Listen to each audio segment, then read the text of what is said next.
The billing audit alert appeared on my screen at 11:47 p.m. on a Tuesday, flagging discrepancies that shouldn't exist.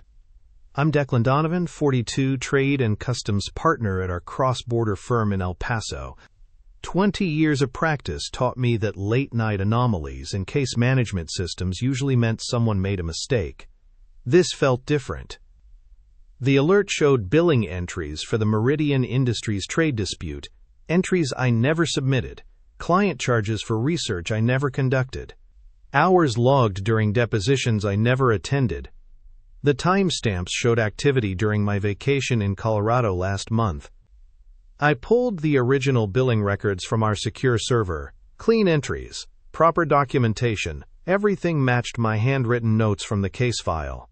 But the audit system showed different numbers entirely: higher billable hours, inflated research charges, additional consultation fees that never happened.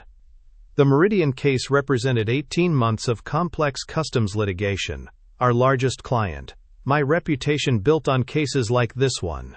Someone had altered the billing submissions after I filed them. I checked the access logs. My user credentials showed activity during times I was in court on different cases. Digital fingerprints that couldn't be mine. The system recorded my password being used from 3 different workstations simultaneously last Thursday. My hands moved across the keyboard, pulling case files from the past 6 months. The pattern emerged slowly, subtle changes to billing submissions, always after I completed the original entries, always increasing the totals by amounts small enough to avoid immediate detection. The Hartwell patent case, modified billing. The Rodriguez immigration matter, altered entries. The Chen manufacturing dispute, inflated charges across every major file I'd handled this year. Someone with administrative access was editing my work. Someone who understood our billing software well enough to manipulate the audit trail. Someone who knew my case schedule and could predict when I'd be unavailable to notice the changes. I printed the discrepancy reports. 17 cases. Over $40,000 in fraudulent billing attributed to my work. My signature on submissions I never made. My reputation attached to charges I never authorized. The office felt different at midnight. Empty corridors that usually buzzed with activity. Security cameras recording my every movement as I gathered evidence of systematic billing fraud committed under my name. My phone buzzed. Text message from an unknown number: "Stop digging or this gets worse for you." The message disappeared from my screen before I could screenshot it. The billing fraud investigation began 3 weeks earlier when Franklin Berkshire joined our firm as pro bono coordinator. Experienced attorney from Dallas. Stellar references. Clean bar record. He impressed the partners during his interview with detailed knowledge of our case management systems. I trusted him immediately. Fatal mistake.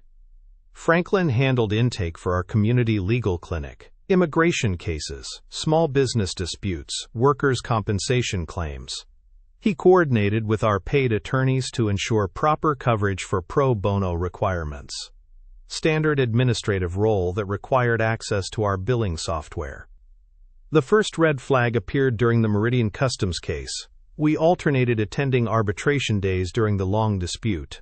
Franklin offered to handle billing entries when I couldn't access the system from the courthouse. Helpful colleague covering for a busy partner. Nothing suspicious about the arrangement. He knew my password. I gave it to him myself. The second warning came from our client accounting department. Arabella Thornfield mentioned unusual billing patterns during our monthly review. Higher averages on cases where I worked with Franklin. She attributed it to his thorough documentation style. We both praised his attention to detail. The third sign was technological. Our case management system logged unusual access patterns. Multiple simultaneous logins under my credentials. Franklin explained it as system glitches during software updates. The IT department confirmed similar issues with other user accounts. I believed every explanation. The investigation accelerated when I discovered the altered screenshots. Franklin had been editing my billing entries after submission. He captured screenshots of the original entries, modified them using basic photo editing software, then resubmitted them through the audit system. The timestamps showed my credentials, but the amounts reflected his inflated numbers. His method was sophisticated. He waited until I completed major casework, then accessed my files during court appearances or client meetings. He increased billing by small percentages, never enough to trigger automatic fraud alerts, always within reasonable ranges for complex litigation work. The Hartwell patent case revealed his pattern. Original billing, 42 hours research, 16 hours client consultation. Franklin's version, 51 hours research, 23 hours consultation. $7,000 in additional charges attributed to my work. He targeted my highest profile cases: the Rodriguez immigration matter, the Chen manufacturing dispute, the Morrison trade compliance review. Every major file showed the same manipulation pattern: subtle increases that accumulated into substantial fraudulent billing. I traced his access through system logs. Franklin used administrative privileges to modify audit trails. He deleted original entries, replaced them with edited versions, then updated the timestamps to match my usual work patterns. The system recorded everything as legitimate attorney billing. The evidence was overwhelming: 43 cases manipulated over 18 months, $67,000 in fraudulent charges, all attributed to my work, all bearing my digital signature through his unauthorized access. Franklin had been stealing from our clients while destroying my professional reputation. He used my credentials to commit systematic billing fraud, knowing that any investigation would initially focus on me as the attorney of record. The confrontation came Tuesday morning. I found Franklin in his office, reviewing new pro bono applications, normal routine for someone who had spent months planning and executing elaborate billing fraud. "We need to discuss the Meridian case billing," I said. He looked up from his computer, calm expression, no visible concern about my unexpected visit. "What about it?" I placed the printed evidence on his desk, original billing entries next to the modified versions, access logs showing his manipulation of my credentials, screenshots of the editing software found on his workstation. Franklin studied the documents for 30 seconds. His face remained neutral. Professional composure maintained even while reviewing proof of his criminal activity. "This is quite a collection of documents," he said. $67,000, Franklin, 43 cases, 18 months of systematic fraud using my credentials. He leaned back in his chair. Still no admission, no denial either. "The partners will want to see this evidence," I continued. "Will they?" His tone shifted, confident, almost amused, like someone who had prepared for this exact conversation. "You might want to check your email before making any accusations." I opened my phone. New message from the managing partner. Subject line: Billing Irregularities Investigation. The email requested my immediate presence in the conference room. It mentioned serious concerns about my recent billing practices. Franklin smiled. "I sent them the same evidence you just showed me. Except in my version, you're the one who edited the screenshots. Your workstation, your software, your motive to inflate billing on major cases." The setup was complete. Franklin had prepared a counter-narrative that positioned me as the fraudster. He had documentation showing the editing software installed on my computer, access logs that could be interpreted as me covering my tracks, a pattern of behavior that suggested I was manipulating my own billing to increase compensation. "The partners are waiting," Franklin said. The conference room felt smaller than usual. 3 senior partners sat across from me. Managing partner Arabella Berkshire at the head of the table. Corporate litigation partner Franklin Whitmore to her left. International trade partner Arabella Thornfield to her right. Franklin Caldwell had orchestrated this perfectly. "Declan, we've received concerning information about billing irregularities," Berkshire said. "Franklin brought us evidence suggesting systematic manipulation of client charges."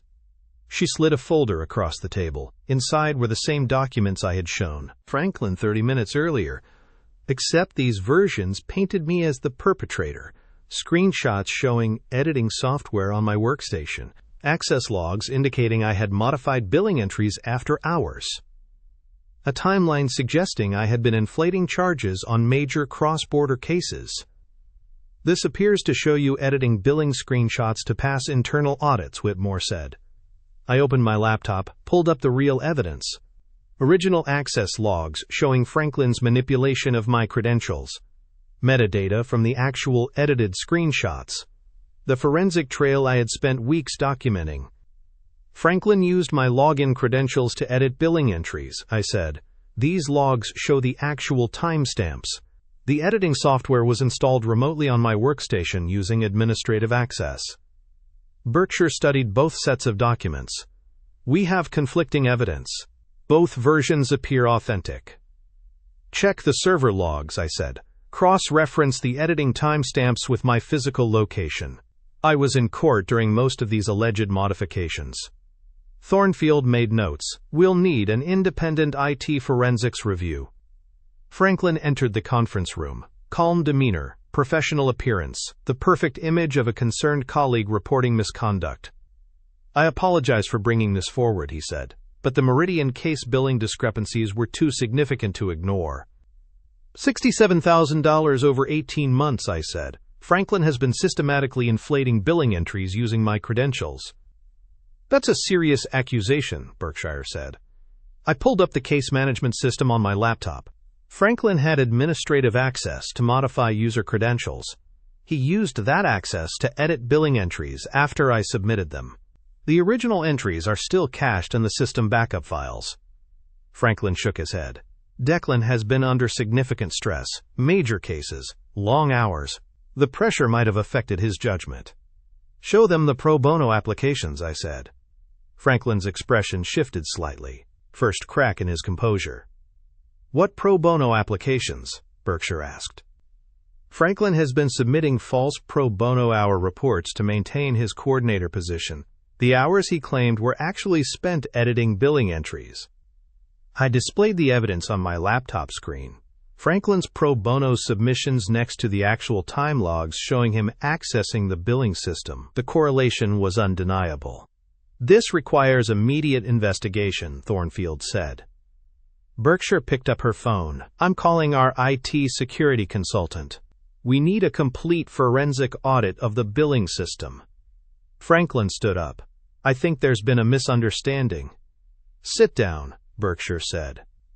The IT consultant arrived within an hour. Arabella Chen from Digital Forensic Solutions. She connected her equipment to our servers and began extracting data. The billing system maintains detailed logs of all modifications, Chen said, including deleted entries and credential usage. She worked for 2 hours, pulling data, analyzing timestamps, reconstructing the digital trail of Franklin's activities. I have definitive evidence of unauthorized access, Chen announced. Someone used Declan Donovan's credentials to modify billing entries on 43 separate occasions. The modifications were made from Franklin Caldwell's workstation. Franklin's professional mask finally slipped. This is circumstantial. The metadata doesn't lie, Chen said. Your workstation accessed Declan's account using stolen credentials. You installed editing software to modify billing screenshots. You submitted false documentation to pass internal audits. Berkshire turned to Franklin. You're suspended immediately. We're contacting the state bar and the district attorney's office. Franklin gathered his belongings. No apologies, no explanations, just quiet acceptance of his exposure. The firm will cooperate fully with any investigation, Berkshire told me. We'll also need to notify affected clients about the billing irregularities. The state bar opened a formal investigation within a week. Franklin faced charges of professional misconduct, fraud, and theft. The district attorney's white-collar crime unit assigned cross-agency finance probe analyst Kelsey Yund to handle the criminal investigation. This represents systematic fraud over an extended period, Yund explained. During our interview, the evidence suggests premeditation and sophisticated methods to avoid detection. Client notifications went out to all affected cases. Most clients appreciated our transparency and continued their relationships with the firm. 2 filed malpractice suits, seeking damages for the billing fraud. Franklin's criminal trial lasted 3 weeks. The digital evidence was overwhelming. Forensic analysis of his computer revealed the editing software, stolen credentials, and detailed logs of his fraudulent activities. The jury convicted him on all charges: fraud, theft, professional misconduct. The judge sentenced him to 18 months in federal prison and ordered full restitution to affected clients. The state bar suspended his license permanently, no possibility of reinstatement. I testified at both the criminal trial and the bar disciplinary hearing. The experience was professionally satisfying but personally draining. Watching a colleague's career destroyed by greed and poor judgment.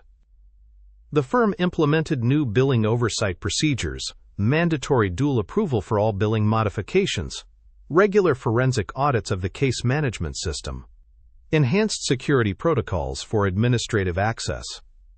Berkshire offered me a promotion to senior partner. Recognition for exposing the fraud and protecting the firm's reputation. I accepted the position but requested a transfer to our Austin office. El Paso held too many memories of Franklin's betrayal. The malpractice suits settled out of court. The firm's insurance covered most damages. Our reputation remained intact due to our transparent handling of the situation. Franklin served 14 months in federal prison, early release for good behavior. His legal career was over. Last I heard, he was working as a compliance consultant for a small accounting firm in Dallas. The case taught me valuable lessons about trust and verification in professional relationships. Even colleagues you've worked with for years can harbor hidden motivations and criminal intentions. 12 months later, I stood in my new corner office, overlooking Lady Bird Lake in Austin. The morning sun reflected off the water as I reviewed contracts for a major trade dispute between automotive manufacturers. The Austin office of our firm operated differently than El Paso: more corporate clients, less cross-border complexity. The pace suited my current mindset perfectly. My assistant knocked and entered with coffee and the morning mail. Among the correspondence was a letter from the state bar confirming Franklin's permanent disbarment had been upheld on appeal. His legal career was officially over.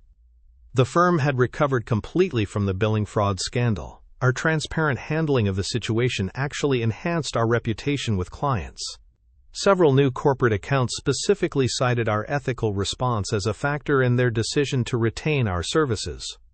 I had testified in 2 additional cases where former colleagues faced similar billing fraud charges. The legal community was taking these violations more seriously. Technology made fraud easier to commit but also easier to detect and prosecute. The new billing oversight procedures I helped design were now standard across all our offices: dual approval requirements, regular forensic audits, enhanced security protocols. Other firms had adopted similar measures after learning about our case. My phone buzzed with a text from Arabella Berkshire. She was now managing partner of the El Paso office and had implemented additional reforms beyond our initial recommendations. The firm was stronger than ever. A knock interrupted my thoughts. My new paralegal entered with documents for review. Young attorney, fresh from law school, eager to learn proper procedures. I made sure to explain the importance of billing accuracy and ethical compliance. Every entry matters, I told her. Client trust is everything in this profession. She nodded seriously and took notes. The next generation of lawyers would inherit better systems and stronger oversight because of what we had learned from Franklin's betrayal. The afternoon brought a client meeting about international trade regulations, complex issues requiring careful analysis and precise documentation, the kind of work that reminded me why I chose law as a profession. During contract negotiations, I advocate for proper exit clauses in law firm contracts. The experience with Franklin taught me the importance of protecting both firms and departing attorneys through clear, enforceable agreements. Evening arrived with Austin's skyline glowing in the distance. I packed my briefcase and prepared to leave the office. The weight of suspicion and paranoia that had consumed me during the investigation was finally gone. Franklin's fraud had cost the firm money and damaged relationships, but it also strengthened our procedures and reinforced our commitment to ethical practice. Sometimes betrayal reveals weaknesses that needed addressing. I walked to the parking garage thinking about the future. New cases to handle, new clients to serve, new attorneys to mentor in proper procedures and ethical standards. The elevator descended to the garage level. My car waited in its assigned space. The drive home would take me past the courthouse where I had testified against Franklin. Justice had been served through proper legal channels. It was finally over, and the silence felt earned.